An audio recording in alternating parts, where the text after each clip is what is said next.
Hey everybody, Justin here with Andrew again for another Whiskey Wednesday for Argonaut Wine and Liquor. If you're all getting sick of Andrew, too bad. He brings in a lot of interesting stuff for us. I'm a little sick of me too. Yeah.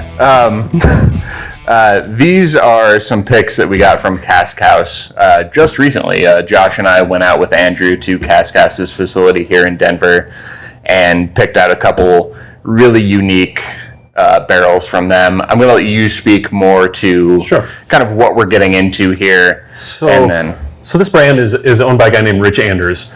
Rich Anders has been in the industry for quite a while. He worked for Jim Beam as a rep here at Argonaut actually for quite a while. Around 2008 or so, he decided he kind of wanted to work on a blending company. So he went out, started buying barrels from all over the place. He was getting stuff from Four Roses and all kinds of brands that are not selling private barrels anymore. And basically was taking them back and running them through a Solera process. Solera aging is probably most known in Spain. They use it on rum, they use it on some port and some other types of things. But basically you take, in this case, about 8 barrels. So you got a pyramid of barrels. You fill the first one, you let it age for a certain amount of time, you take half of that product, you move it to the second barrel, then you refill the first barrel, and you just kind of do that until you reach the end.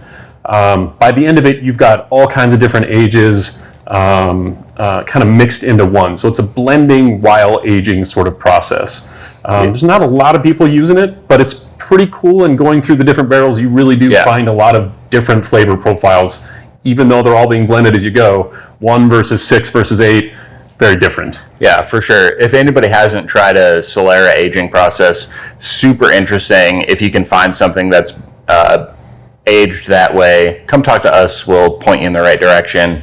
It's a super fun thing to experiment with. So Cask House is one of his brands. He also runs Mash Build, which you've probably seen around town. He does a lot of finishing with whiskey coming from that Solera process. He'll then put it through, say, a Kona coffee barrel, or a rum barrel, or a port barrel, or a tawny barrel, or a cognac barrel. And he ends up with some really nice finishes at really reasonable prices. Cask House is kind of something he's aiming at, just to make something on the economical side of things that's still full flavored and still offers a lot. So in this particular case, normally the rye would come in at 107. He finishes it in a bourbon barrel. So he gets rye in, he ages it in a rye barrel for a while, then he moves it over to a bourbon barrel for a little while, bottles it, sends it out. Hits the shelf all the time at 107 proof. In these particular cases, since we went in and hand-selected barrels for Argonaut, they're going to be cask strength. So cask strength usually can be around 115.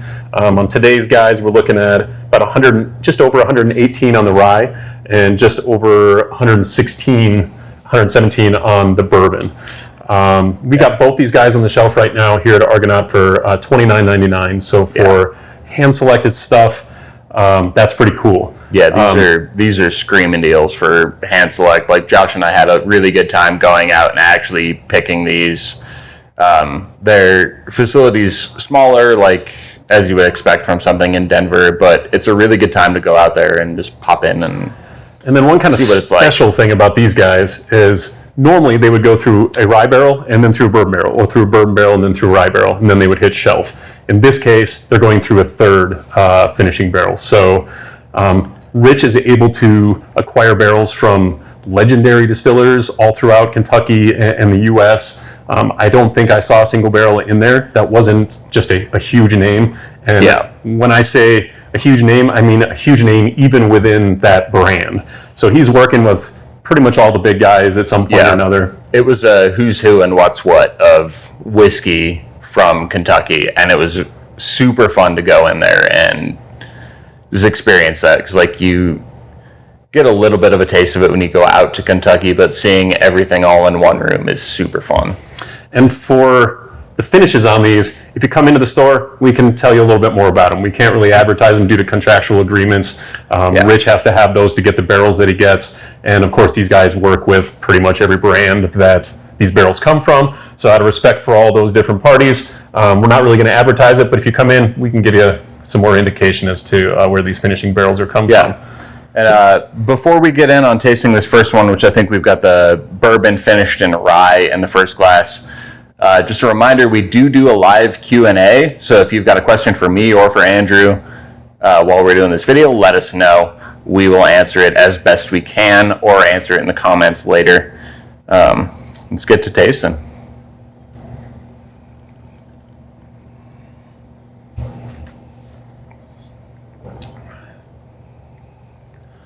Really nice. I get a lot of red fruit out of that one. Yeah. Raspberry, maybe a little bit of dark cherry.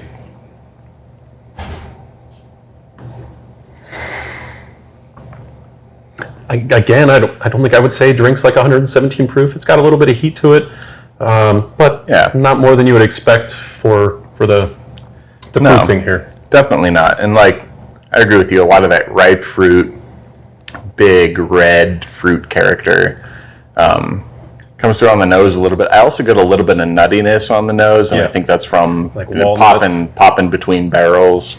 Maybe a little burnt caramel in there. There's definitely some sweetness to it. It's not overly sweet, but the sweetness is definitely there. Yeah.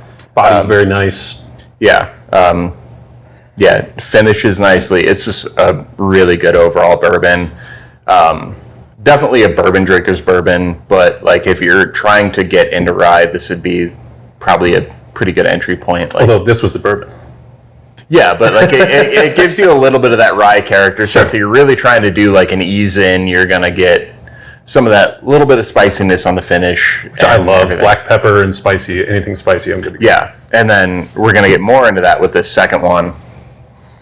And just to give you guys a small indication, the barrel number for this one is STG10, and that will give you some clues as to what the finishing barrel was here. See if you can figure it out on your own. If not, come in, we'll chat. Yeah.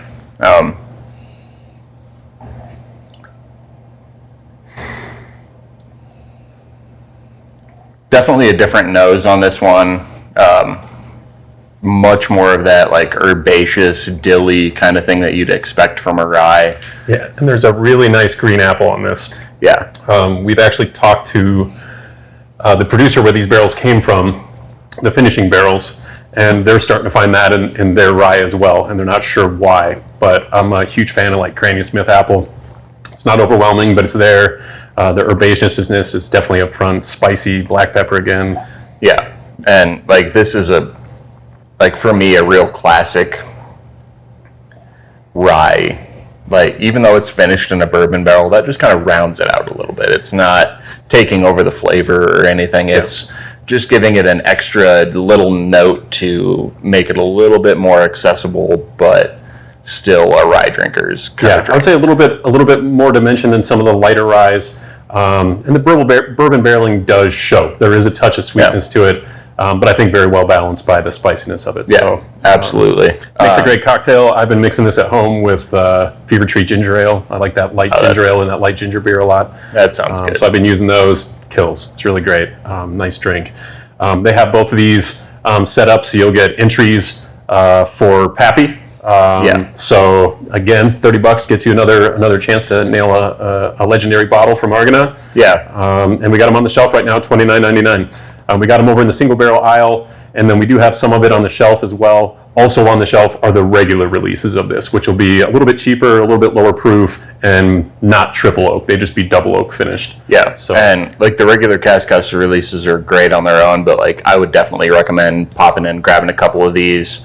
Like Andrew said, we're doing that Pappy lottery. Both of these will get you an entry. We're doing that till the end of the year, as we do traditionally, and we'll draw however many names we decide on based on our allocation at the end of the year. And then just a touch of insight on the whiskeys here. Since he's sourcing whiskey from all over the place, he is distilling a little bit. Some of this is being distilled in Colorado. He's distilling some of it in Missouri. Most of the rye is going to be Indiana, which I think you can all kind of ascertain where that's from. But there's also going to be Texas and Illinois in there. Same with the bourbon. He really goes all over the country looking for both barrels and liquid. He calls his company farm estate, and it's like a craft collective, essentially. So he's working with a lot of other small producers, both here and out of state. And he really ages things specifically to taste. He's not really looking for age statements as much as he is flavor, and that kind of harkens back to that Solera aging. It's very rare, if you see a Solera aging bottle that says 30 years on it, it's not going to be 100% 30. There's going to be some younger stuff in there. There's going to be some middle stuff in there. Right. It's just a different and unique way of approaching bourbon. And I don't think I've ever seen anybody else do it with whiskey yet. So. And it's something that we really like here at Argonaut because it kind of aligns with our barrel picking philosophy of we pick on taste, not on stats. We're all kind of bourbon nerds here as well, but we're not picking based on everything that we see on the label. We're picking based on what we taste in the glass. And these were very impressive to me. Josh and I went through quite a few of these going through this process. I think about 9 or 10 different finishing barrels. Yeah, and we were talking the whole time. We were there for a decent chunk of time, and we're very particular about what we wanted to bring in. We think these will be crowd pleasers for everybody that comes into Argonaut. And they were pleasers for Josh and I. And I'm very impressed with everything we tasted, but I think these were the two that stood out to us the most. $29.99 on a day that a lot of people need a drink. Absolutely. So, Andrew, thank you so much for coming in again. Thanks, guys. Oh, yeah. We are doing a tasting as usual this week, Friday 4 to 5, Saturday 3 to 4. We're having Old Forester come in. I believe we're doing the Whiskey Row. Don't quote me on that, but we are doing Old Forester. So come in. It's free. Just bring your ID.